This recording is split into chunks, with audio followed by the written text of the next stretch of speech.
The route I was going to end up dead or in jail.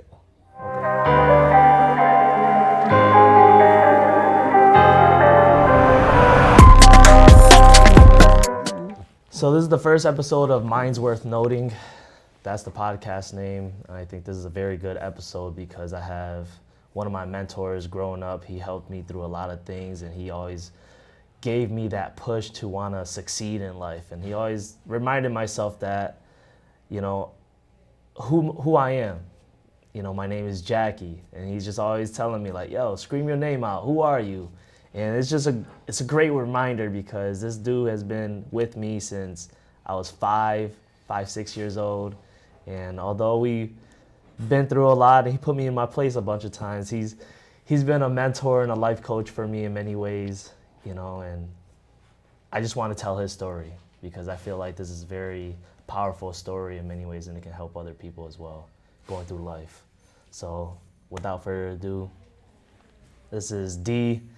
I don't know if he wants me to give him his government name, but It's okay. It's okay. I mean, you know, some people know me by that name. I mean, my government name. All right. Well, this is D. Daryl Barber.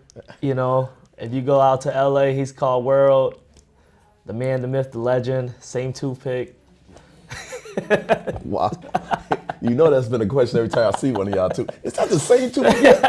Yeah, I kept it, okay? One toothpick all these decades. Like, come on. The same exact one, man. Yeah. You know, he hasn't changed, but he's a great guy. Oh, man. So D, Yeah, you know, with that being said, everything that you've been doing in life and your whole career path and always being there for these children, what made you want to do that? Wow. It's ironic that you asked me that question because it started here. Okay. This is where I was born and raised, Lackawanna, New York, and that's where it started. Little small community. We had one community center, one high school, one everything. So, you know, and it was segregated. We were on one side of the bridge, other people was on the other side of the bridge. So our one community center was our second home. And the love and passion and support that we got from that community center, that's where it came from. Okay. I wanted to give other kids what that community center gave me. You know, Pearlie Jones, Barbara Fears, Sleep, you know, Vanessa, you know, Miss Rainey. It was a crew of them it's like our second family. They truly cared about us, and we knew it, you know. And like you said, when we acted up, they checked us. I mean, and I felt the love, you know. And if it wasn't for that community center, things would have turned out differently. Right. It would turn out differently, and I know it. You know, like I said, growing up in the projects, you know, we didn't have much to do, so it was easy for us to get into mischief. Right. You know, do the wrong things, even though we knew what the things we were doing was wrong. We knew right from wrong, but we had nothing else to do. So let's go entertain ourselves. You know what I'm saying? Like, yo, let's go get in some trouble and shit. Just don't get caught. Yeah. That's how we came up, you know. We had a few little gang things out there. And I mean, it was fun though. Growing up where I grew up was like, man, I wouldn't change it for the world because it made me who the man I am today. Did you imagine your life to be like this when you were younger? No. How did you imagine your life to be? Well, the route I was going to end up dead or in jail. Okay. Because that's what I was out there doing, stupid stuff. You know, robbing, stealing, you know, just stupid shit, you know. I had my first kid at 16, 17. Still in high school, ain't got a pot to piss in, window to throw it out of. I'm a kid still, you know what I'm saying? And if it wasn't for my daughter, I always told her that too, you saved my life. Because I was just doing stupid stuff, you know? I got kicked out of school. It's crazy. I got kicked out of school on my 16th birthday. Wow. Yeah, I was just that bad, yeah. You know, it was crazy because, you know, we get off the bus, because we was bused to school from over the bridge. Because high school was across the bridge, so we was bused to school. And of course, us being us, we on the bus turning up, you Yeah. know what I'm saying, doing what we do. Yeah, oh, heads, yeah. We doing what we do, you know what I'm saying? Man, every day. So we pull up at the school in the U drive, bus driver on the door, a rush of smoke just poured out that joint. And of course the principal coming out. He gets on the bus. Wow. Yeah, you, and you. Yeah, come on. So it's like, wow, okay. And you know, so when it came to my turn, he took me in the office. Like, D, today your birthday, right? I'm like, yeah, I'm amped. I'm like, yeah, today my birthday. It's like, yeah, that's good. Happy birthday. Bye. I'm like, huh? Like, yeah, you done here. You out of here. I'm like, what? That's crazy. Yeah, he threw me out. He was like, oh, you finished, bro. I was like, wow. And right there was another reality check. I'm like, oh shit, I just got thrown out of school. Yeah. You know, it's crazy. I'm like, oh my God, you screwed, bro. But like I said, you know, I had my daughter. I had a basketball coach that seen my potential. Yeah. And I had my dad, who was always my king.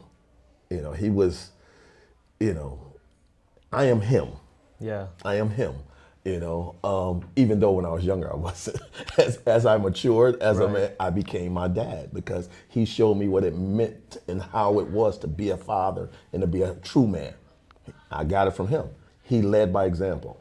You know, he didn't smoke, he didn't drink, he didn't curse, he didn't fight. He went to work and he went to OTB. That was his outlet. He raced the horses. Yeah. That was his thing. He never taught me how to do it either. I always asked him. He did. Well, it's kind of a good thing, right? It's, you know, gambling's not really He always won. Oh, he was well, always winning. man. I'm like, Okay. yo, show me this. Yeah. He was like, He didn't show you the craft. He didn't show me it, man. I was so, oh man. But he taught me though, you know.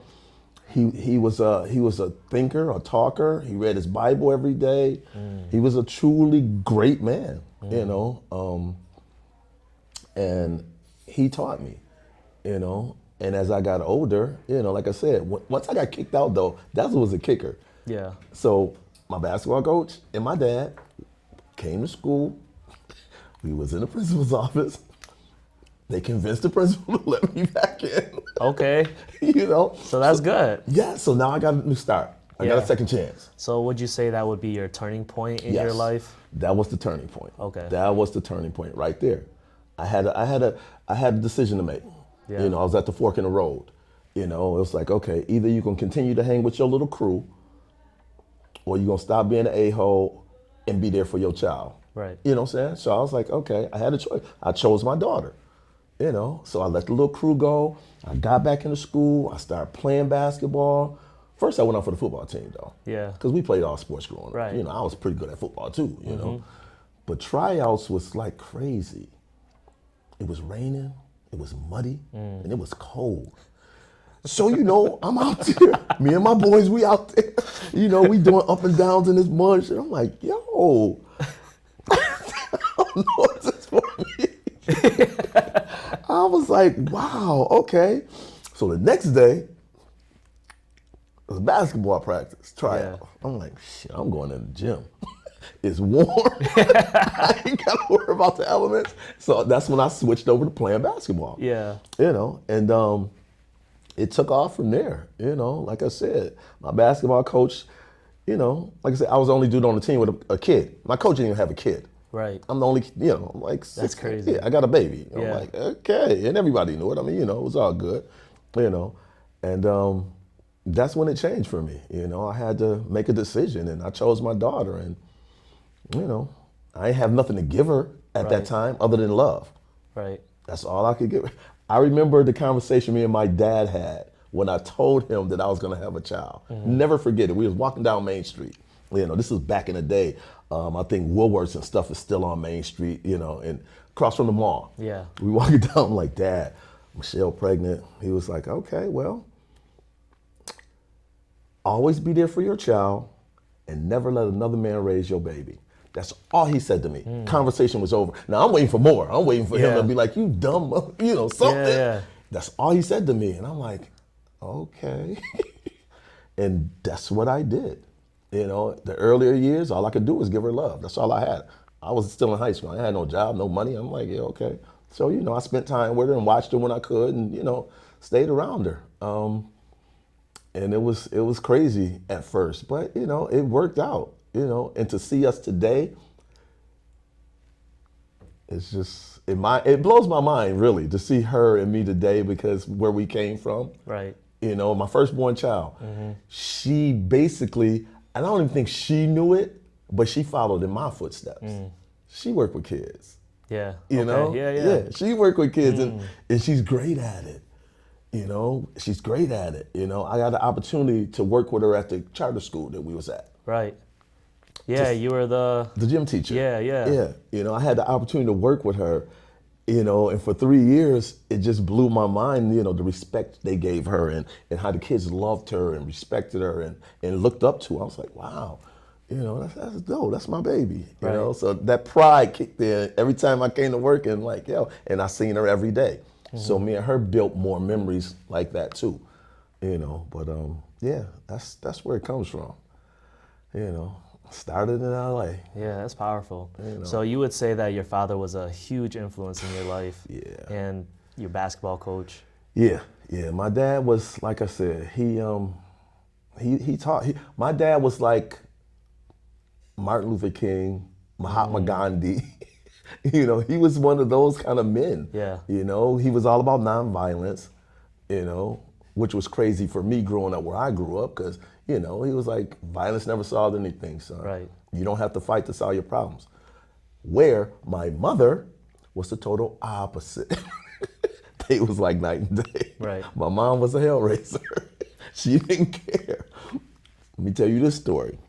And I'm going by what my dad's telling me all this time. Right. So I had this one kid used to chase me home all the time. Cause I'm dad, like, ain't no fighting, you don't need to be fighting. All right, dad, shit, I'ma run then. I'm fast, shit, he ain't gonna catch me. So this one day, it's crazy. I'm running to the crib, boom, boom, boom. Mom's in the kitchen. She see me coming. Click, lock the door. No way. Oh yeah. Mom's was like this. Either you whoop his, okay? Yeah. Or I'm gonna whoop yours. And I'm like, ooh, okay. I ain't want that one. Yeah. So I'm like, shit, we gotta do this now. Yeah. I'm like, I wore him out. Had that problem no more. My mother like, if I ever see you running from anybody again. And that's, like I said, I'm going by what dad said though. Right. Mom's was the total opposite. Mom's was to turn up. Mom's was the card player, the bingo player, the bar running, the drinker, the cusser, the fighter. That was mom. Dad was the total opposite, So when mom said that, I'm like, shit, all right, I gotta throw down now. Right. And ever since that day, it's like, I ain't running from nobody. What's up? We gonna just. It was a good duality though, Right. You had to have that. Yeah. There's a time and place when you had to put up your hands, and then there's a time and place when You can walk away. Yeah, walk away, right? You can Not walk worth away. it. And as I got older, I saw that, and it came to me like this. As long as you don't put your hands on me, I don't care what you say. Right. You know what I'm saying? You can talk all you want, call me any kind of name, I don't care. They only words. Right. You know what I'm saying? But you put your hands on me, I'm gonna deal with you. Right. And that's how I got through it, But that was my mom's. My mom's was something. She was something, But I lost her when I was still a baby. I lost my mom when I was 9 years old. Wow. 9 years old, she left me. She was called home, and I'm like, wow. But I have those memories of her, thankfully, I had 6 sisters, Right. who took her place when she left us. Yeah. Because it was me and my 4 younger siblings. I got 2 more sisters and another brother. It was the 4 of us, the youngest, and they moved in and they helped raise us. And I got a lot of each of them in me. Right. Because they raised me. Yeah. So every Mother's Day, I would call each of them and wish them Happy Mother's Day because they each took time out of their lives and their families to help raise us. Right. So. And that's powerful. And, you got to be raised by a community, right? So with that being said, transitioning to going back to the community center and how you had all these wonderful people that actually cared about you around you. Yeah. How was that for you? That in itself let me tell you, do you know the story of how I started at the community center? No, please tell. Do you remember Chris Pacone? Chris Pacone. Chris, he used to be the director there, Italian dude. He was there when I got there. Okay. Now, when I moved down there, I moved right there on Fargo, right behind the center. Mm-hmm. And I was like, okay, cool. Community center right across the street. I got my 2 kids. I was a single dad then. Yeah. I had my 2 kids with me. I had my son and my daughter. I'm like, okay, cool. Community center. We gonna take them over there, let them get out, So I started going over there every day, taking the kids, I volunteered there for a whole year. Oh, wow. I was just there. I was there Yeah. every day. So, and Chris seen how the kids drew to me and react. Yeah. He was like, yo. 2 years later, he left. So when he left, he was like, D, just apply for the job. You know what I'm saying? You've been here. The kids know you. They respect you. But the boss, the executive director, Lucy, hated me. Why? Lucy hated me. She said I was too arrogant and cocky. She took that as, me being, I was like, I'm confident. Right. I'm not arrogant and cocky. Oh my God. So it was weird. So I put the application in like Chris said, Now I'm nervous too because I'm like, shit, this lady hates me. Ain't no way she gonna give me this youth director job. So, I go into the interview dressed to impress. I got my suit on, my tie on. Right. That shocked her off the rip because she never saw me like that. I was always in sneakers and gym shoes. Right. She was like, okay, I didn't know who you was at first, but okay. I'm like, yeah, I'm here to apply for the youth director position. So we sat there and chopped it up, And she, at first she was nervous about it because she was like, oh, I don't know about you. Right. And I'm like, listen, this is what I told her. I'm like, listen, give me 90 days. If in 90 days you see your program is not where you want it to be or it's sliding, then hey, put somebody else in a position. Simple as that. She was like, okay, I'll do that. I can do that. I was like, all right, let's get it. And right there, it was like, okay, I got it. And man, it was a journey. It was a learning experience. She taught me a lot.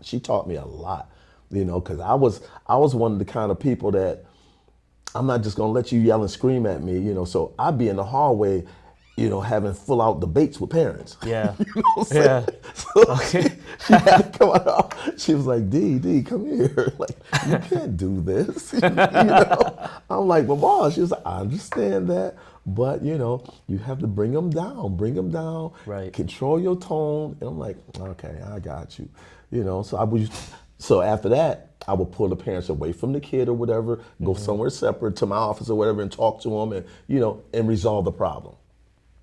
And as time went on, she was like, oh, you got a lot better at this, huh? I don't hear you yelling no more. Like, yeah, I appreciate that, And then, me and her, that's where it began. And that 90 days turned into 18 years. Wow. Yeah, that 90 days turned into 18 years. We was together at that community center for 18 years, and the journey was crazy. Like I said, I helped raise a lot of youth, a lot of them, and as they got older, they started bringing their kids to me. Right. You know what I'm saying? Because they knew what I gave to them, and they was like, yo, they are yours now. Yeah. Do what you got to do. I'm like, say less. I got you, and it's crazy. I mean, mothers and fathers, I raised them and they had kids. They brought me their kids. And Right. I'm like, wow, okay. All right, and still today, it's crazy that I still have some of the kids that I raised kids, Right. Yeah. Yeah. It's like, oh my. That's just how much of a powerful impact you're making on the community. And the fact that I love that you go to everyone's graduation is amazing. I vowed that to them when they was younger. Yeah. It started in grammar school. Right. I'm like, yo, every graduate, I'm like, you invite me to your graduation, I'll be there when you walk across that stage. And it started there. I'm like, middle school, you graduate, I'll be there. High school, you graduate, I'm gonna be there. College, you graduate, I'll be there. Right. And I've held steady. I mean, it's like, What made you want to do that? just to show them that I was true to who I was. Right. I truly care about you. I truly care about you being successful in life. Right. Because I've always pushed all y'all, to be great. Be great. Don't shortchange yourself. Right. You know what I'm saying? The world is yours. You know what I'm saying? Go out there and get it. Go out there. Anybody will give you nothing. Right. Go out there and get it the right way. They can't take that from you. Right. You know, I've always pushed y'all to be great and to do it the right way. You know, my first question to all y'all when y'all got in trouble: do you know right from wrong? Simple question. And once you say yeah, then why you doing dumb shit? What's wrong? Right. You knew it was wrong. Why you do it? But there's consequences. Right. There's consequences. You know, so I would sit somebody in timeout. You remember them heaters in the gym? Yup. Yeah. And in the game room? Oh yeah. I would sit somebody in time with them hot heaters and forget about them. You know? Yo, forgot about me a few times. I'm like, man, I still sit here. Time to go. I'm like, man, It's time to go. I still sit here. Like, what's going on I'd here? be like, oh, my bad. Try again tomorrow. Yes, I would forget about y'all. Like, yeah, okay, mess with me if you want to. You know, next day come, I'm like, okay, don't forget yesterday. All right, cause you want to be sitting on that hot heater again? Yo, I mean, but once we all got on the same page, we had a ball. Yeah. We had a ball. I mean, we did everything in that little building. Right. You know, and Little gym. Yeah, little Yeah. gym, that little field in the back of Yeah, the building. right. We played football, baseball. I mean, you know, Before the the court. field too, it was just cemented. Yes. And we used to just hurt ourselves Yes. outside all the time. Like, yo, chill. Y'all was just reckless. You can't do that today, though. It's different. Y'all used to be like, and I tell these kids, today, I'm like, y'all wouldn't have lasted at my community center because they different. They didn't go outside and play. We stayed outside. Always. We stayed outside. Yeah. I'm like, we getting out of this little building. We going to do something. Right. You know, like I said, we would walk to the park. We would walk to LaSalle, to the pool. Yeah, go to the pool It's all like, the yo, time. let's get out of here. Let's get it. You know, Right. I mean, dodgeball in that little box. Oh my God. We didn't even play with regular dodgeballs. We played with Listen, soccer balls. It was different. It was different. You better keep your hands up. You know, it was different. And that joy, you know what I'm saying? It was just, Those soccer balls hurt. yeah, of course they hurt. That's why I'm like, you better keep your, And that's why I always ask y'all sure y'all want to play with this? Because don't be crying to me when you get blasted because you wasn't looking. You know, because, oh man, them soccer balls hurt. I mean, we had fun though. We did have a fun. great time. Oh my Let me ask you goodness. this question. Yeah. How many fights do you remember having up in that building the time you were there? None. I don't remember actually having any fights. Exactly. Yeah. We didn't have that kind of drama. No, we didn't. Everybody got along and everybody respected each other. Yeah. We may have a little argument, a little spat here and there, Right. and I would make y'all go figure it out. Either you figure it out, I'm gonna figure it out for you. Right. Take your pick. Yeah. Oh, okay, Mr. D, all right. Y'all go in the game room or somewhere off by yourself, talk about it. Okay, we good. Cool. Go back and play. Right. I mean, we didn't have them problems. Yeah. We It didn't was have- actually, we had so much fun. Wasn't I it? remember, prime time. Man, we used to go to Darien Lake. We used to have a lot of funding for a lot of different things, and I enjoyed every moment. Yeah, so we went on real field trips. Yeah, we did go We on went real field trips. Yeah. D We used to Lake, have Fantasy yes, Island, for real. Lasertron, Dave and Buster's, Yeah, Marineland. Bowling, Yeah, we used to go we everywhere. went everywhere. Right. You know, and like I said, we would make a day of it. You know, come back, y'all tired like a mug. Y'all parents come to pick you up. Ooh, had a good day, huh? Yeah, they a little tired right now. Yeah. I mean, but we didn't have drama. Everybody respected each other, and we just Right. had a good time. Right. You know, and that's what the main thing that I tried to teach y'all early was respect.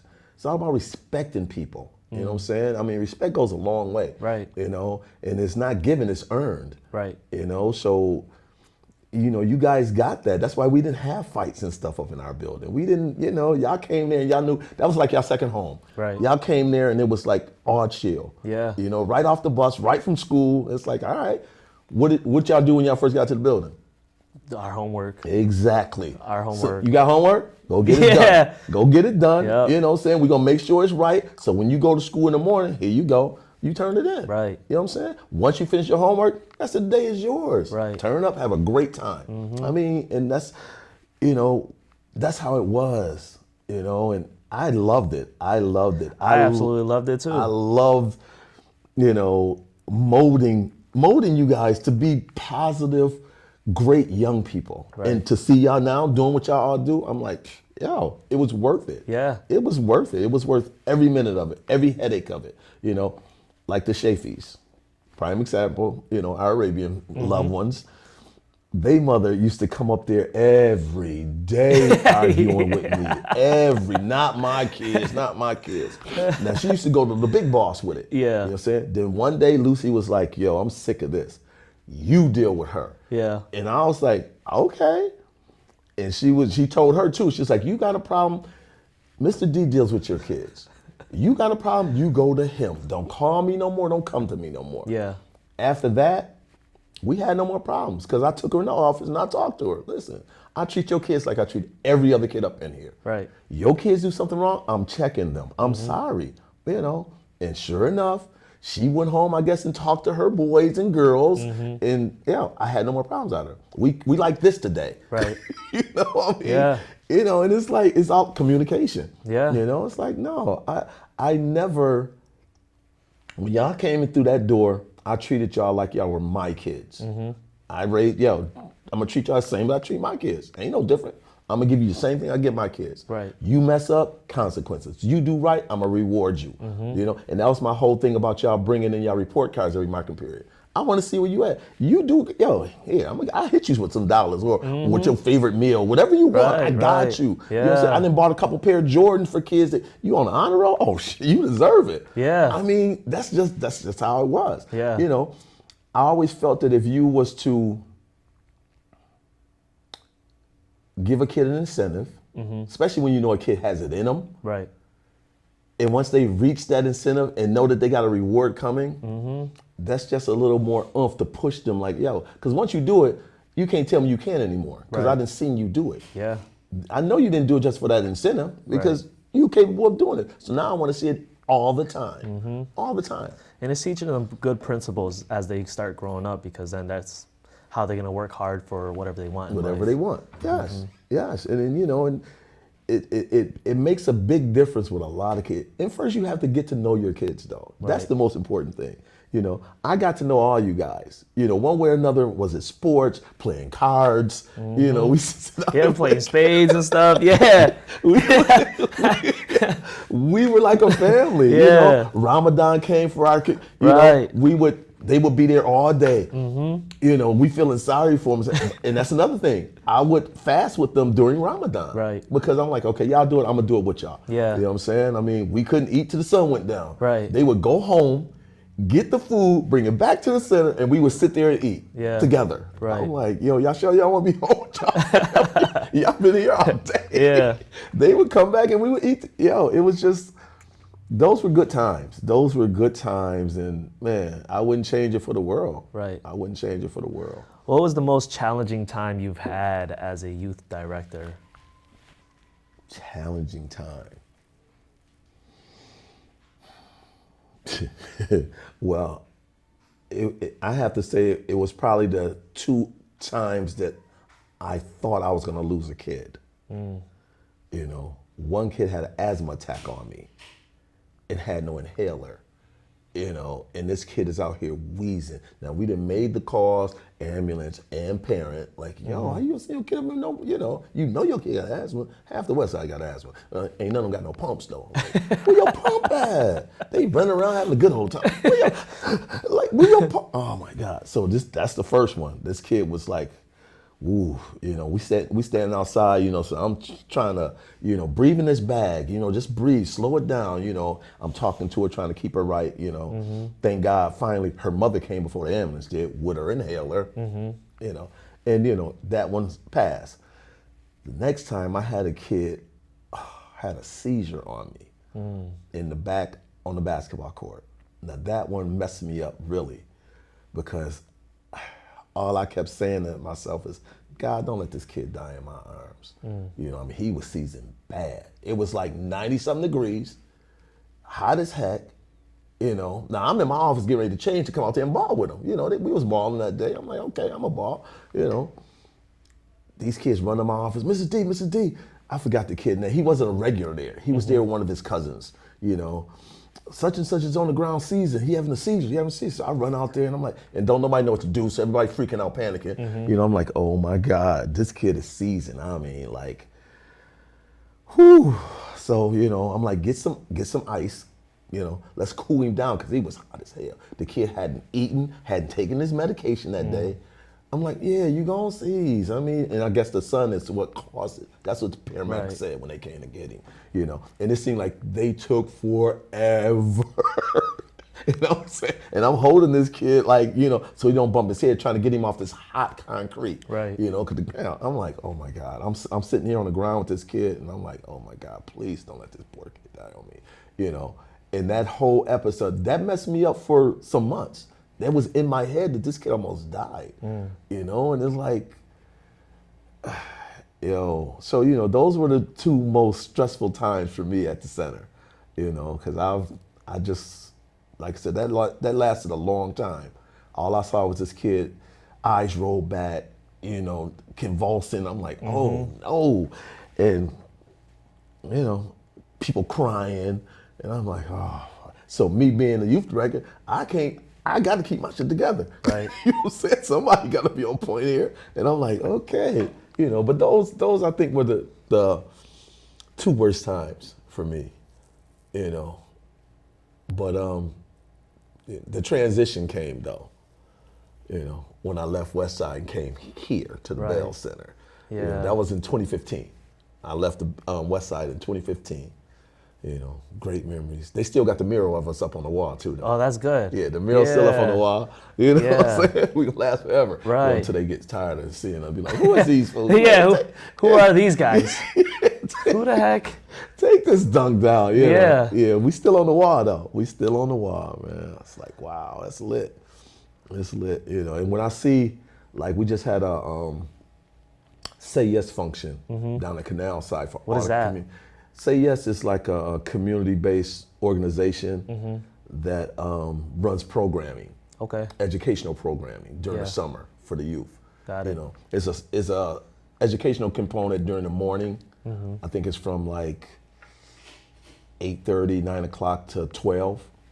They do educational things. Then after 12, they go into the summer program. Okay. Say Yes is organization that does that every summer. And they do other things also, throughout the communities, throughout the country actually. Say Yes is a, nationwide thing, yeah, we had that going on. And I seen a bunch of kids with the West Side shirts on, for the center. I'm like, yo, you work at West Side? I was like, yeah. I was like, oh, I used to work there. I was like, yo, you know that mural that's on y'all wall up there? Yeah. The guy in that Bills jersey with a D on his chest? Yeah, that's me. I was like, get out of here. I was like, yeah, that's me. It's like, oh, wow. So yeah, it's cool though. Like I said, change. Right. Change, Did I like it when it happened? I didn't like I didn't like the way it happened. Because I think I would have stayed there forever. Right. That was my home. I mean, yeah. Like I said, and kids left when I left. Right. The parents stopped bringing them. Like, oh, they ain't here no more? Okay, we out. Where you at? And they would bring their kids down here. I'm like, okay, well, but it was messed up. But, like I said, Lucy left 2 years before that. Right. To come here to the Bell. So once she heard what happened, how it went down, boom, boom, boom, she called me. She was like, you tired of being a bum yet? This is how she talks to me. You tired of it? So she was like, okay, let me check out the numbers and stuff, and I got you. Yeah. So one day I'm sitting on my porch, chilling. I'm working, so I'm sitting on the porch chilling. Yeah. She pulls up, and that's exactly what she said. But I don't know if I can say how she actually said it to me. But she said, "Your black ass tired of being a bum?" And I'm like, yeah. She was like, you ready to go back to work? I'm like, yo. She was like, when you want to start? I'm like, ooh, yesterday? Yeah. She was like, all right, come see me on Monday. I think it was like a Thursday or Friday. Come see me on Monday. I got you. And that was in 2015. Right. And I've been here with her since 2015. And here it is, 2025, we still rolling strong. Right. This is what she always tells me too. I've been your longest relationship, right? Yeah, that's funny. It's true. Yeah. Yeah. I mean, together, me and her got 20-something years together. Right. It's like, it's crazy. I was like, yeah, I guess you're right. But yeah, she's great though. me and her go way back. You know, me and her been through a lot together. You know, and you remember Danette Porto? Yeah, yeah. Danette, three amigos. Me, the three of us, we still thick as thieves. Yeah. We still get together, go through lunch. We still communicate, stay in touch. You know, you got an Italian, a black, and a Puerto Rican. Right. There you go. I mean, It's a good mix. Yes, It works. it's like, yo, and we love each. We're family. We're Right. family. You know, that work thing that we had, we turned into family. You know, we've all been through some things in the time that we've been together, and we've always been together and supported each other and uplifted each other through the tough times. You know, and it just brought us closer. You know, and today ain't nothing changed. You know, Danette is my youngest daughter's godmother. Yeah. You know, so it's been a ride. It's been a ride. Had a good community behind your back. Like I said, it took a village. Yeah. You know, and that's what we've lost though. Right. You know, we lost that. Yeah. Man, it took a village. You know, I mean, you remember how we used to go to other community centers back in the day? Yeah. And we go have play tournaments yeah. and competitions with the community. Yeah, we would play flag football. Yeah. It was great. Yeah, game room tournaments. We would do Yeah. all that back in the day. I mean, they don't do that no more. They don't do that, you know? It's like they got the kids stuck in their own building around their own friends. Like, yo, take them meet new Right. kids, meet new friends, make new friends. I mean, you know, they don't do all that no more. It's just Yeah, everybody's pretty segregated. yeah, and it's so sad. Yeah. It's so sad. Like, yeah, but it also goes to the people that's running these communities. Right. Now. They different. Yeah. You know. They think they know what they're doing. It's not even that. They don't care. They're That there too. for their paycheck. Right. They don't care about the kids. Right. They don't, and it's Yeah, sad. yeah. No, they don't that's care true. about the kids. Right. It's you know? absolutely And true. that's the problem. It's like, okay, you just here for your check. You know, Right. you don't care about, you know, uplifting these kids and making them believe in their self and encouraging them to do right and showing them right from wrong. Because a lot of them don't get it at home. Right. They don't get it at home. I mean, it's different parenting today, you know? So the time we spend with these kids when they come to our community center is vital to their upbringing, you Right. know, to them learning something throughout the day. Right. You know, and it's just like, man, I feel sorry for the kids. Yeah, absolutely. And I I feel- feel like back in the day, we had a lot more kids more engaged, right? Yes. We had hundreds of kids coming into the community Yes. center, and we had a great On a time. daily. On a on daily, a daily. yes. Yes. You know, we would be yes. playing, whether we're playing a video game, in the computer lab, in the gym, outside, playing pool, ping pong, whatever. Yep. There was just always Yep. a kid somewhere. We always and we had had a lot of kids. A lot of kids, Yeah. and, you know, different areas of the building, and we rotating through. Right. You know, and Yeah. it's like, yo, y'all stayed in the gym all the time, though. Y'all ain't never want to lose. I mean, blame us. It was just, you Y'all know. never wanted to leave the gym. I was like, no, y'all gotta go. Y'all can come back, but y'all gotta go. The other group gotta come in. Like, yo, all right. Like, okay. But no, it was, yeah, in that little building. We rotated through that little building and had I mean, like I said, kids still, when I run into kids, I still run into kids that grew up at that center with us. You know, they're older, they're grown now. I haven't seen them in freaking decades. Right. But they'll remember me. Yeah. You know, and they'll call me. I'm like, yo, you was at the center, right? You Mr. D, right? I'm like, yeah. You know, now I'm like, okay, who are you? Yeah. But once they tell me, I'm like, oh, snap, okay. You know, I'll remember them. Because I'm Yeah. like, wow, okay. Yeah, And you they- had a bunch of kids go Yes, exactly. And they'll remember, you know, the game room or playing, Right. or I taught them how to play pool, or I taught them how to play ping pong. You know, it's like, yeah, I remember when you taught me. I'm like, okay, can you still play? You know, I mean, it's just like those memories just do my heart well because it's like, Right. you know, you made a difference in a kid's life. Absolutely. You know, and it's like, that's what it was all about. Yeah. It was all about making a difference, like they did for me at the French house. Right. They made a difference in my life. And I'm like, okay. And I'll never forget them. Never. You know, it's like, man. And what were the best life lessons you learned throughout your years that you would pass on to someone else? Always be true to yourself. Always treat people the way you want to be treated. And if you're able to help someone, help someone. You know, I don't care what it is. If you're able to do it, ain't nothing wrong with helping somebody. You know, because everybody needs some help sometime. Right. You know? Absolutely. Yeah. Everybody needs some help Yeah. sometime, because you never know when you may be in that position Right. to need some help. Yeah. And you would want somebody to help you. You know, so those things there go a long way in life. You know, but being true to yourself and knowing who you are as a person is the main thing. Right. You have to understand and know who you are. You know, and like I said, my upbringing and my kids are the ones who made me, you know,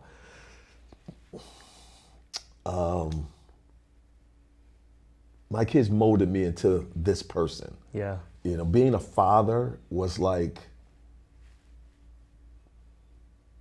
I guess, my ultimate, you know, blessing. Yeah.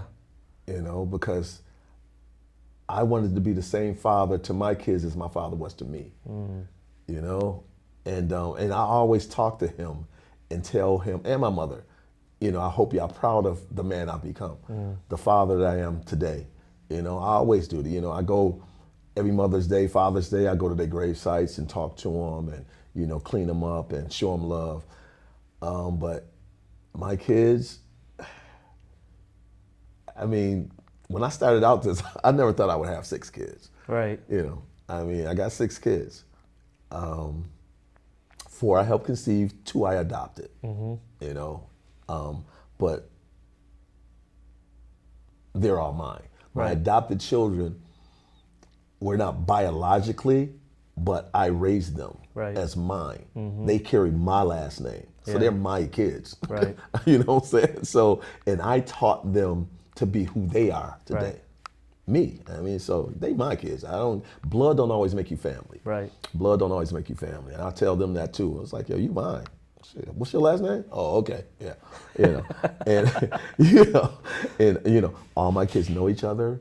You know, we always got together. I did things with them as a family. You know, we had great times and memories. Right. Memories that they still hold on to today, that they still want us to get back to, Right. you know, going bowling, going to Dave and Buster's, Yeah. you know, just hanging out together. Right. You know, the family's gotten a lot bigger. Yeah. You know, I mean, I got 10 grandkids now. Wow. I got 3 great grandkids, soon to be 4. You know, and it's just a blessing. Right. It's a blessing in itself because, you know, I never got to know my great grandparents. Right. You know, so for me to have 3 great grandkids that know me, that I can I've been playing with, and, you know, it just blows my mind every time. You know, my oldest great grandson is named after me.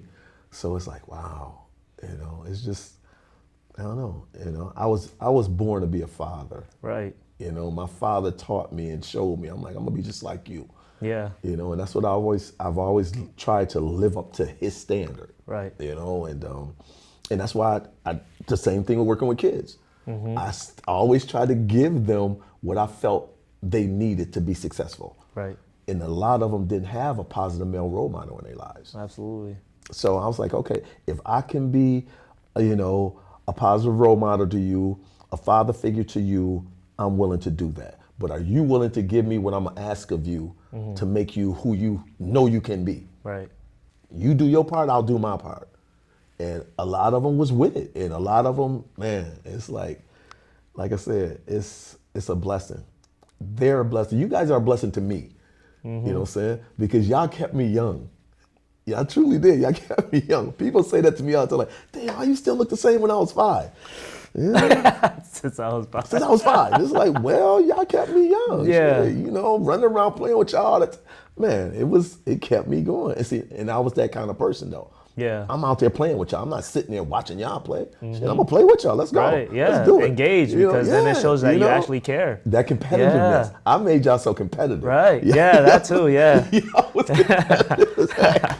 Y'all was competitive as heck. You know what I'm saying? It's like, yo, and y'all whole main goal was to beat me. Yeah, because you be cheating sometimes, you know. You was always cheating sometimes. You cheat for the girls.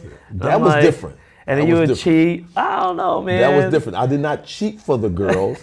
I would just get on the girls' team to beat y'all because y'all were better athletes. Y'all had the stronger. I'm like, nah, y'all ain't gonna just dog the girls like that. So I get on their team and I take y'all out. Well, there was the one that wanted to challenge us, so what? you know. Chivalry. Chivalry. You dudes like, I don't get you a girl. I'm rocking her. Dude, she a girl. Come on. You know, back in that day, they were all, you know, we were all playing, and they were tomboys, man. Yes, you know, we they had were some girls. tomboys. Yes, we had some very athletic girls. Yes, but still, they were girls. Y'all didn't care. I'm like, what is you doing? Don't hit her like that. Then when I get up, y'all start running and say, oh, don't run now. I'm going to drill one of y'all. Yo, you can only run. And this is what y'all would always do. What always was so funny to me. Y'all would always run to the same corner all together and ball. I'm like, okay, that's easier for me. And I just start hurling balls at the corner. Blam, blam. Like, Yo, You used to blast the heck out of us. Hey, it made you. Dodgeball. You remember how I used to teach y'all how to catch the ball? Yeah. Yo, line up. You know what I'm saying? Line you up on the one, just drill the ball. And we made a game out of it, though. The last person standing wins. And, yo, as we went on, y'all got it, though. Y'all, I wasn't scared to catch the ball no more. Y'all was standing like, yeah, okay, I'm going to catch this joint. It's like, yeah, y'all got it. Because that was the proudest moment, you know, it was being able to catch these, Yes, you know, 'cause I'm he was going full man mode and just blasting us when we were like 9 years old, 8 years old. I'm like, dang. Yo, I'm saying, see, it was different. Like I said, I could do that then. You know what I'm saying? Man. I could do that then because y'all go home crying to y'all parents. They're like, did you catch the ball? So automatically, did you catch it? Yo. Did it hurt? I mean, it still hurt it. Yeah, of course it hurt it. But you learned from that. That was funny. You learned from that. We had so much fun up in there, man. It was like we did. And you go up in there now and looking in a little box and you're like, we played in this? Yeah. Yup. This is what we played running in. into walls. I remember getting concussions, running straight into the brick wall. You know that the wall's not gonna move. And I'm like, I'm just running so fast. I'm like, I'm trying to get out of the way so I can catch the ball. Yes, and I'm like, that ball ain't gonna move. Y'all better slow down and see where you're going. Funny. Yeah, we ain't had no mats and stuff on the wall. No mats, no nothing. It was just, it was straight concrete, smacking right into the wall. Yo, y'all was that competitive though. You know what I'm saying? You didn't want to get out. You didn't want to get hit. You know, it was crazy. It was fun though. That was the ultimate, man. It was the ultimate. I loved it. Like I said, and to transition, like I said, doing this for so many decades and to get here now to see the change. Right.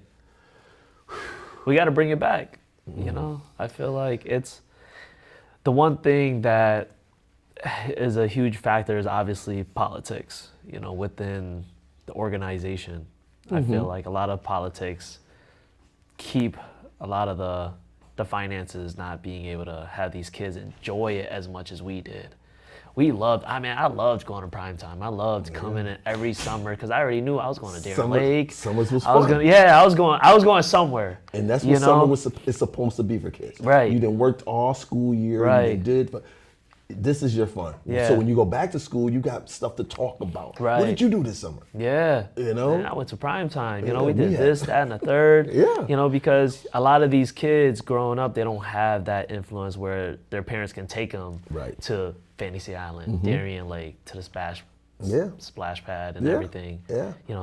Parents are too busy or they have other things going on. So. The community center was one of those places where you can just go and enjoy being a kid without having to worry about the adult world or growing up. Yes, and that's what's happening now. Right. That's what's happening now. And these kids are all in the adult world. Yeah. And they're kids. Right. It blows my mind sometimes listening to these kids talk and seeing their interaction with their parents and stuff and how they talk to them. And it's like, wow. Yeah. You would never think to talk to me like that. Yeah. There's no respect there. Right. So you're going to give me respect, but not your own parents? Right. Like, but it's a different generation of parenting. Yeah. Absolutely. They still got their own childhood traumas and what they got going on, so they haven't figured that out yet. Yes, and it's like, and they want to be their kids' friends. Yeah. They want their kids to like them. You their parent. Don't too many kids like their parents. Sorry. I'm just sorry. Don't too many kids like their parents. You got to deal with that. Right. You know what I'm saying? You ain't got no friends of your own? You need your kids to be your friends? Yeah. Something wrong. I mean, there's a lot of disassociation in this world nowadays, you Yeah, know, like that, yes. and that's why it's the way it is, because everybody's so caught up on social media trying to be liked that they're Yes. disconnecting with other people because they're trying to be liked so much. And that's crazy. That's crazy. You And that's know? a true fact. That's a true fact. The whole social media, episode has changed the world so much. Right. Don't get me wrong. It's great used in the right way, but a lot of people forget what it's about. Right. You know what I'm saying? And it's like, they live their whole life through social media. Yeah. And it's Trying like, to impress no one. right. You know? Yeah, people that don't even know them. Yeah. They don't know you. Yeah. Right. Yeah. I deal with social media, to a point. Right. I'm on social media because I'm old, and it helps me keep up with people's birthdays. That's how I keep up with people's birthdays. Yeah. They always tell me, I'm like, oh shoot, such a birthday. I go Yeah. on there and holler, happy birthday, whatever, or somebody pass away. Right. It helps me stay in tune with a lot of stuff that, because I ain't out there like that in the streets. I'm home. I Right. go to work, I go home. If I ain't got nothing, appointment or something to do, I'm in my house because I can control that. Right. I can control all that, and that's where I want to be. I don't want to be out there second guessing like, yo, this fool looking at me all crazy and stuff. What you looking at me like?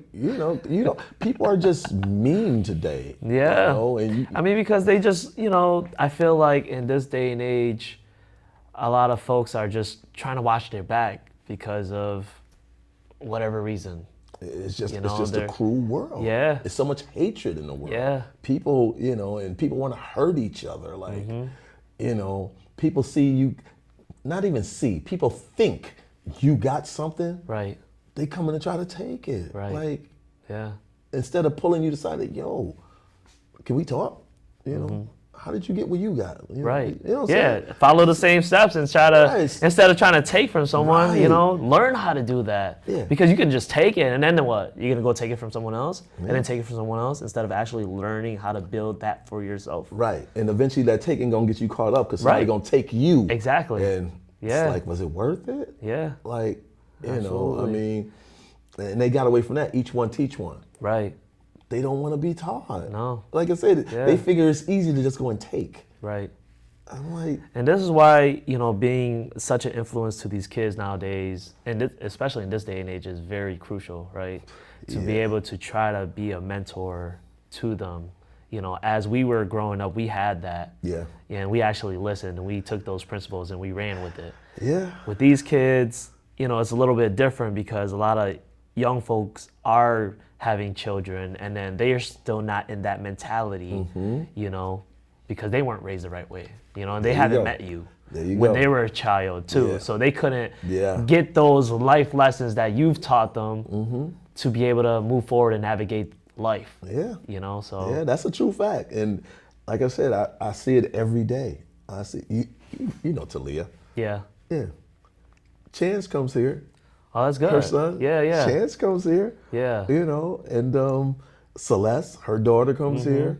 Dallas, her daughter comes here. Yeah. A lot of kids grew up, their kids come here with me. Yeah. And they know, like, listen, they may not be in my group, Right. but if they act up, Yeah. the counselor come and be like, yo, D, I need you to talk to such and such. Right. No problem. I'll go, come here a second. Take them away from their little friends, you know what I'm saying? Because it ain't an embarrassing thing. It's Right. all about teaching them, Right. and letting them understand, that's wrong. Come on now, you wouldn't do that to me, so why are you doing this to them? Right. They're in charge of you. They're the adult in the class. You have to listen, and I'll just, all right, and go back in and apologize. I always make them apologize. You always, when you do something, when you disrespect an adult, you're going to apologize because you Right. know you was wrong. Make them apologize and, okay, let's not have that. And then, it's like, it just works. You have to know how to talk to kids, especially this generation of kids. Right. They're, like I said, I treated y'all different. I would punch y'all in the chest in a heartbeat. I blast one of y'all, man. It was, I rock one of y'all easy. I mean, like, what I tell you, bam, It didn't even have to be like that. Right. Yes, it did. You shouldn't have did it. Like, now go home and tell. I don't care. But I can't do that now. Just talking to these kids, they get emotional and sensitive. They start crying. Yeah. And I'm just talking to them. Because they don't have any father figures in their life. They don't have I'm no like, men. I'm just talking to you. Why are you crying? Right. Like they're used to women talking to them. Right, right. You know, in that soft tone voice, and or yelling, cussing them out. Yeah. You know, I'm like, no, come on now, let's talk. Right. You know what you did was wrong. Right. Yeah. Okay. Well, stop crying. Just don't do that. You know it's wrong. Right. And with me, there's consequences. I'm not your other counselors. When you do something wrong, there's consequences to your actions. Yeah. I'm trying to stop you now from doing it in where your consequences are little and minor. Right. So when you get older, your consequences get more severe. Right. So you learn how to do it now, you ain't gonna have no problems when you get older. But if you don't now, unfortunately, you're gonna end up in a lot of bad stuff. Right. And I don't want to see that for you. Right. But a lot of these boys is just like you said, they ain't got no fathers around them. They ain't got no men around them. And most of them are being babied and pampered at home. And the women let them do what they want. A lot of them got some issues with women authority too. You know what I'm saying? I mean, they don't care. Right. They don't care. And I'm like, wow. They talk back to their mothers. They'll try to hit their parents. I'm like, okay. Yeah. Something that y'all never did. Right. Never in a million years would y'all even think about that. But this is different, and it's like, I always try to figure, and I'm like, but like you said, it's young parents with kids that wasn't taught anything, so how are they gonna teach their kids anything? Right, exactly. If you don't know, you don't know. And just because they think that they are paying for their clothes or shoes, that's just more of a sponsorship rather than raising them as parents. Exactly, and that's what they do. Yeah. They buy them all this materialistic stuff. Right.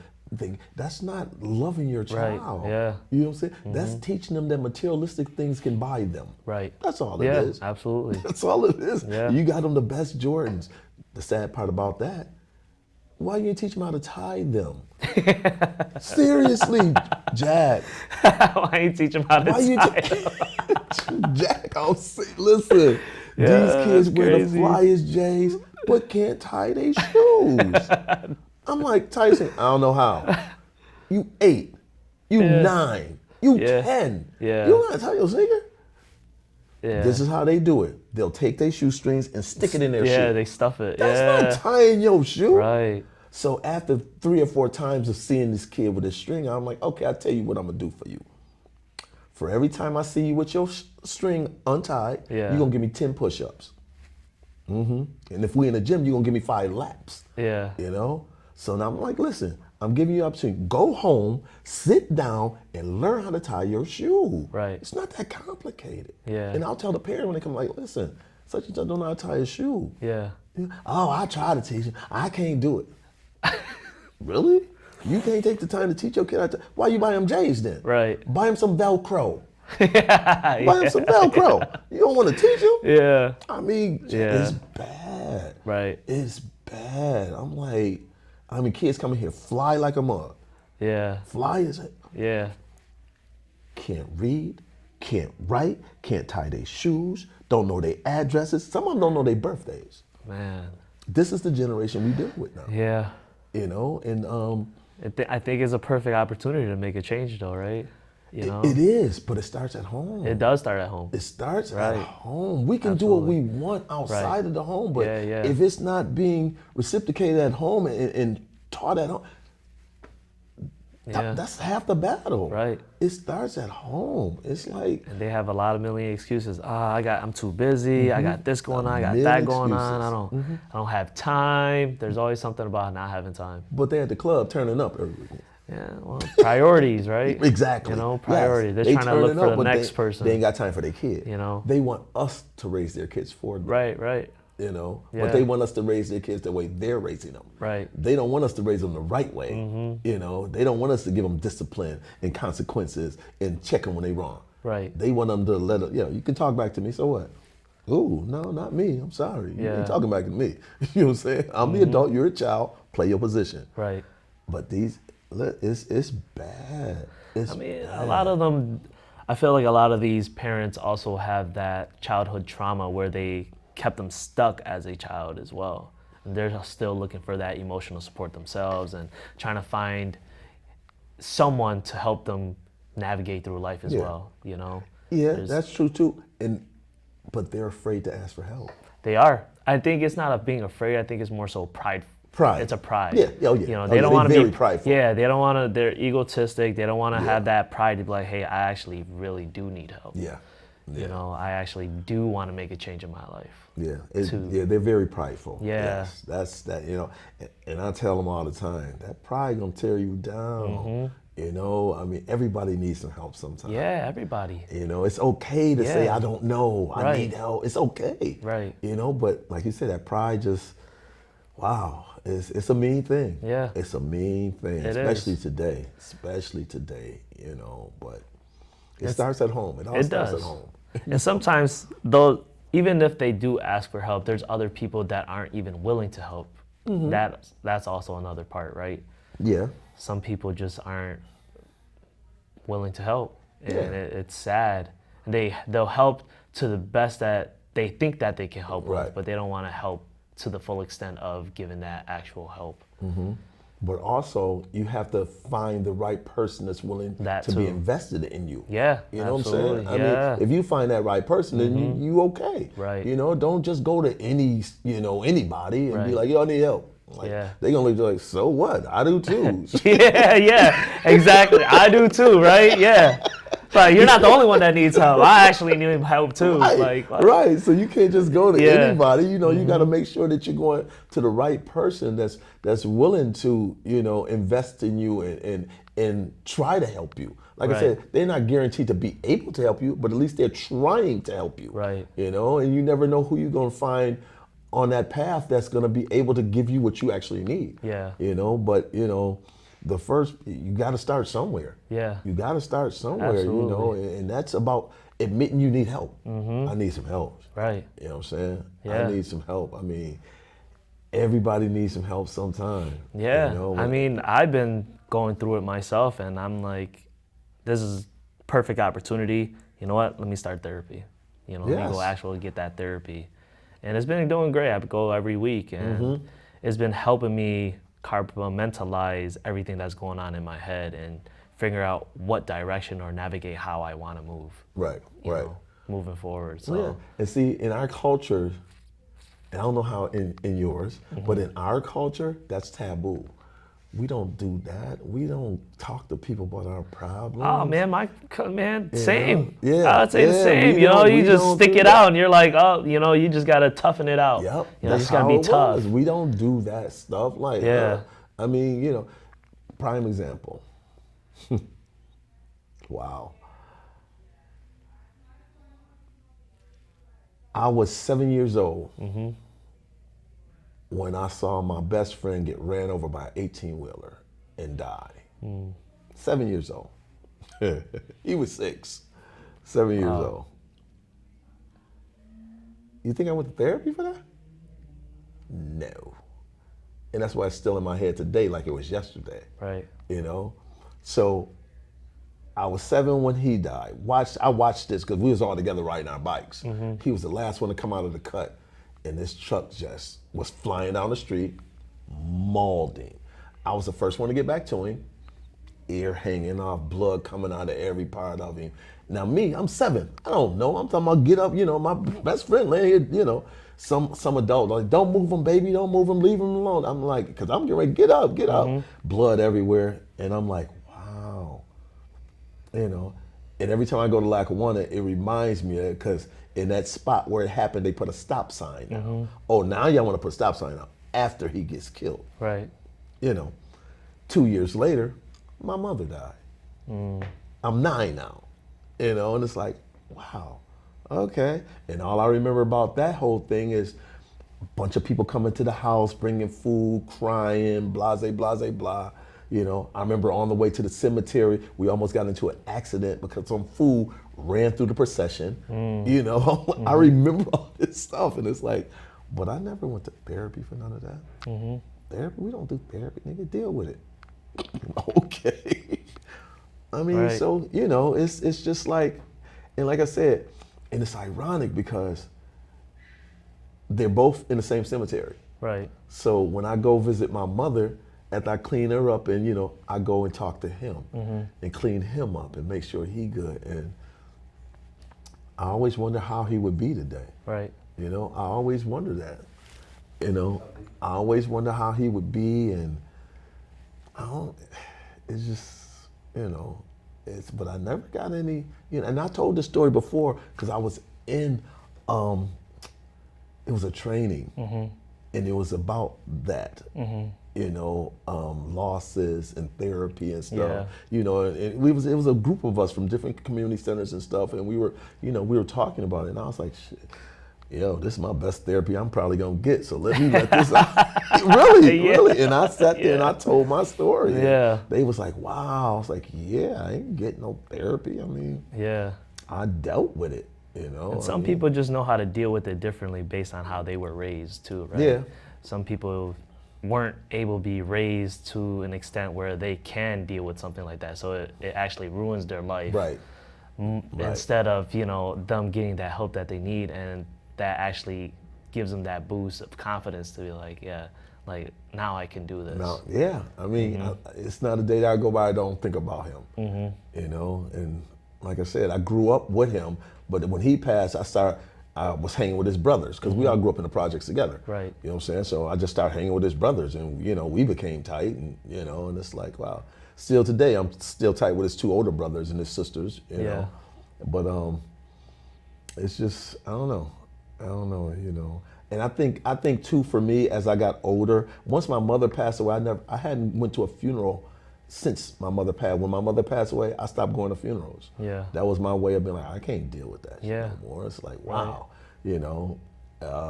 I forget the first funeral I went to after, but I was older. I was like in my early 20s maybe, before I went to another funeral, and it was like, wow. Right. But, life throws you a lot of curves. It does. It throws you a lot of curves, and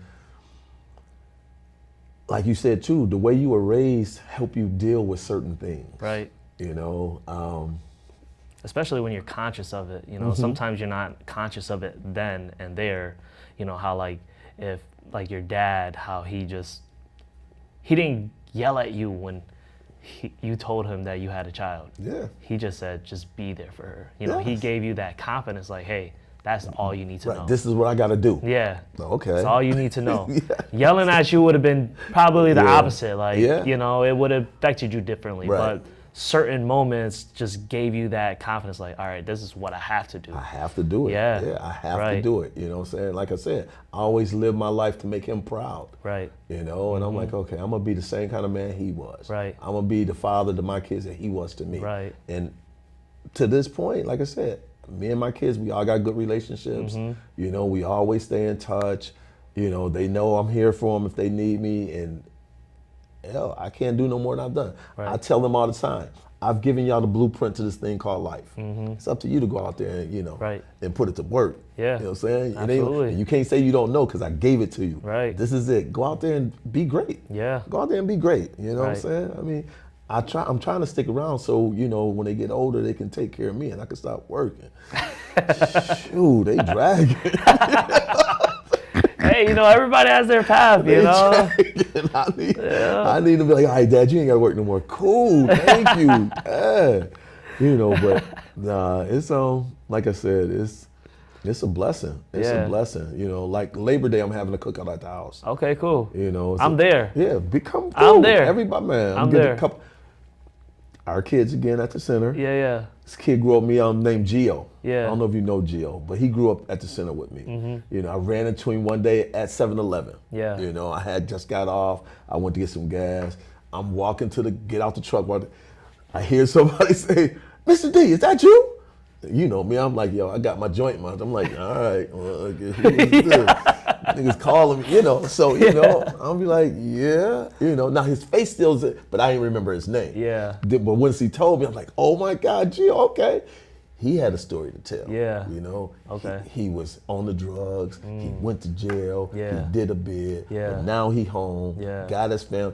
opened up a little business. Nice. You know, he got the bounce houses and stuff, Yeah, tables and chairs. I'm like, cool, I'm gonna mess with you. Because all my kids that do something positive, I support them. Right. You know, whatever you do, if I can use you, I'm coming to you. I'm not Yeah, going yeah. to somebody else. I'm gonna Right. give you that money. You know what I'm Yeah. saying? So he's the one that's gonna provide me with the bounce houses and stuff for Labor Day. Yeah, you that's know? awesome. Yeah, I reached out to him like, yo, I need you. You Yeah. know, he's like, okay, Mr. D, I got you. Don't even worry about it.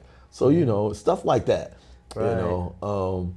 But yeah, I'm having a cookout, you know, all the kids gonna be there, fam, bring the kids, got bounce houses, and you know, we just have a good time. It's Right. their last holiday before they go back to school. Yeah, absolutely. So, you know, it's like, okay, we're gonna turn up. Yeah. You know, but like you said, going back to that, life is hard though sometimes. Mm-hmm. I go through some stuff and it's just me because I'm not like really one to talk about my stuff. Mm-hmm. My dad was the only person I could do that with. Yeah. You know? My dad, I talked to him about everything and anything. Yeah. And when he passed, I just started bottling everything up. Right. And it started making me sick. I went to the doctor, it's like, what's wrong with Yeah. you? You know, I didn't And that know. can do that, right? Yes. You know, if you don't Yes. really get that out of Stress. stress. Stress. And Absolutely. that's That's a silent killer right Yep, there. And that's what the doctor was like, yo, have you been going through something or did you lose somebody? I was like, yeah, I lost my dad. And he was like, okay, that's what it is, because you stressing. Yeah. I was like, yo. And like I said, I had no one to talk to. Right. So I was keeping everything inside of me. He was like, you need to let all that out, you know? And sure enough, once I start, you know, opening up and letting stuff, I started feeling so much. I'm like, oh shit, I was stressing hard. Yeah. It made a big difference, Yeah, you it know? does. I mean, that's why it's always good to be able to talk to somebody. Right. You know? I mean, no matter what it is, no matter who it is, as long as you feel comfortable and you can talk to them, let it out. Let it out, man. 'Cause I and I didn't know. I was like, well, damn, Pop's gone. Now what? Right. You know, but he was always the go-to, you know, because like I said, he didn't judge, he listened, he gave me his advice, his opinion, and that was that. Right. All right, thanks, Dad. We kept it pushing. Yeah. You know? Yeah. But life is just, it's what you make of it, though. Absolutely. It's what you make of it. As long as he wakes us up, the rest is up to us. Right. The rest is up to us. I mean, No, for real. It's you gonna go through stuff in life, good and bad. You know, you just have to, like I said, it goes back to knowing who you are as a person. Yeah. You know your strengths and weaknesses. You know, and it's like, if you can't control it, don't worry about it. Right. You know, I tell people that all the time. You know, because that was one of my main things. I used to stress about everything, until the one day, I forgot who told me that though, and it registered. I'm like, yeah, damn, you got a point. Shit, if I can't control it, why am I stressing about it? Right. You know. What time is it?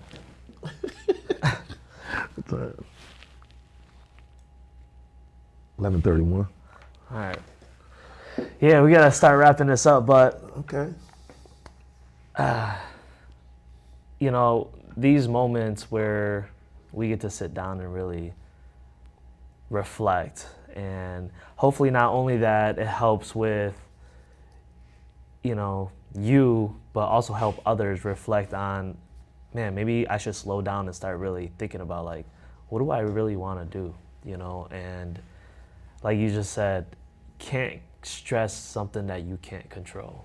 Simple as that. You know? As simple as that. If you can't control it, don't worry about it. Right. Worry about things that you can control, that you can make a difference. Right. Then you worry about it and figure out how to make that difference. Right. Simple. But if you can't control it, what you stressing about it for? It's gonna be what it's gonna be. A lot of people just, Yeah. they think too far ahead, Yeah. you know, Yeah. instead of taking it day by day. Day by day. And we all do that. We all you know? do it. I do that sometimes myself. We all do it. Yeah, we all do that. Yeah, You we know, do. Gives We ourselves do. anxiety. Yeah. And you're just like, Yeah. man, I should be doing this, but Yeah. I'm not. And it makes you feel some type of way about it. Because Yeah. there's a lot of people are like, I should be somewhere else in my life. That I feel like I should have been doing this with my life, and I should have been doing that. But there's never a, you know, bad time to start. You can start now. Yes. You know? Never a bad time. Yeah. Never a bad The next time. morning you can start again. It's a reset button. You Yeah. can start again. Yeah, it's you never know? bad. As long as you start. Right. That's Just all gotta that start. matters. Yeah. Right. That's all that matters. As And long that's as you why start. I'm doing this podcast, because I Yeah. feel like, you know, I was a talkative kid growing up, and I feel like I I love listening to stories. I love talking to people, and I love, making a difference in some type of way. And I feel like sharing stories is one of the best ways to make a difference because everybody has a story. Everybody's been through something. Yeah, there you go. And that's a true fact. Everybody got a story and everybody done been through something, And if you can share something with somebody that somebody can hear and relate to it and it'll help them through it, Yeah. it's worth it. It might just click for them. Yes. Sometimes talking to certain people will help make that happen as well, Yes. And we're all here to help each other out at the end of the day. We're supposed to, yeah. Well, we're supposed to, right. Yeah. And, I feel like with this, then I feel like it's gonna work. Yeah. It can work. Things can happen. Of course. Just keep doing what you're doing. Yeah. Like I said, being a positive influence, understanding your purpose Right. and what you want to do, it'll take you far. You know what I'm saying? Just stay on the path. Right. Stay on the path. You know what I'm saying? It's going to be some bumps in the road, Yeah. but stay on the path. You know what I'm saying? You know how to jump. Right. Hurdle right over it. You know what I'm saying? It's going to always be bumps in the road. Right. It's like, okay, I see it. All right. Yeah, about the time I get there, I'm going to be able to jump over that. Right. And just keep pushing. Yeah. Keep pushing, and it's going to work out. It's going to work out. Like I said, it's going to help someone else somewhere down the road. Right. And, it's worth it.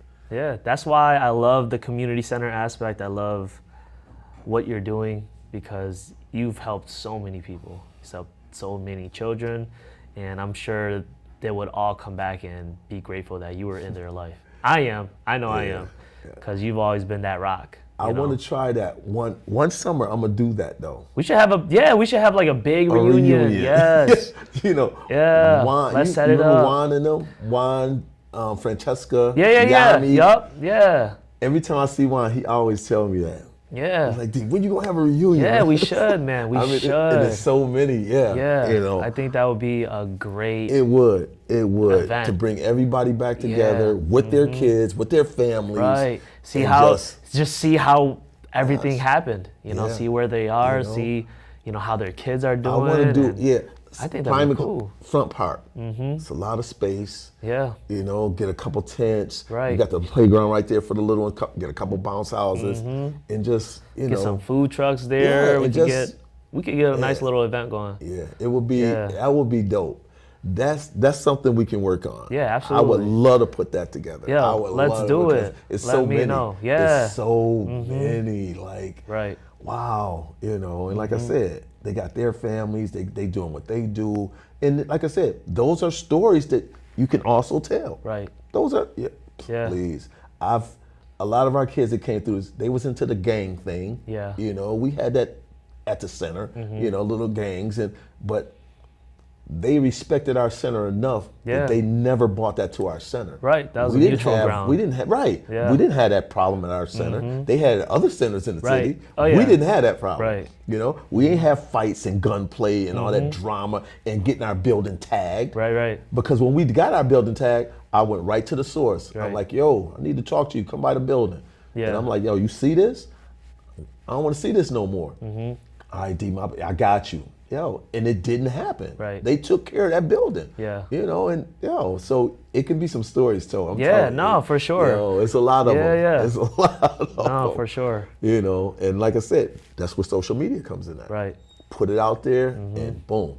Right. It's a lot of them out there that grew up in that building that got stories to tell. Yeah. A ton of them. Yeah. And I would love to hear them tell their stories and what it did for them. Right. Yeah, no, that's what it was all about. Yeah, that's what it was all about. I want to hear what you got out of growing up at the center. Right. Yeah. But that's what it's about, though. Right. It's not where you come from; it's where you end up at. Right. Absolutely. You know what I'm saying? We all have been through something in our lives. Yeah, absolutely. I mean, but this is the end result, though. Yeah. That's the most important part of it. Right. Most important part of your journey. Like, you can't. He brought you to it, and he brought you through it. Right. At the end of the day, that's all that matters. I mean, ain't none of us perfect. Right. Ain't none of us perfect. We've all been through something in our lives, but thank God that he brought us through it and we still here to tell our story. Right. Yeah. Oh, that was great. Oh yeah. I got to take off. All right. But I appreciate you, D. Yo, it was You my know, pleasure. Yeah, this is the first of many. You know, It's my this pleasure. podcast is called Minds Worth Noting. Mine's worth noting. Yeah. Yes. So you're gonna be hearing it around as I go through other people's stories, and you know, once things start happening, I'm sure it's gonna happen. Yeah, 'Cause for I sure. believe in it. Yeah. Yeah. And that's all that matters. Yeah. That's all that matters. You gotta believe. Yeah. You gotta believe. You So- know, make it happen. Yep. You I know? appreciate you. You know, always. Always. Love for love. Absolutely. All the time. All the time. I already know, man. Yeah. Loving it. Loving it. It's gonna be sweet. I'm excited for it. Yeah.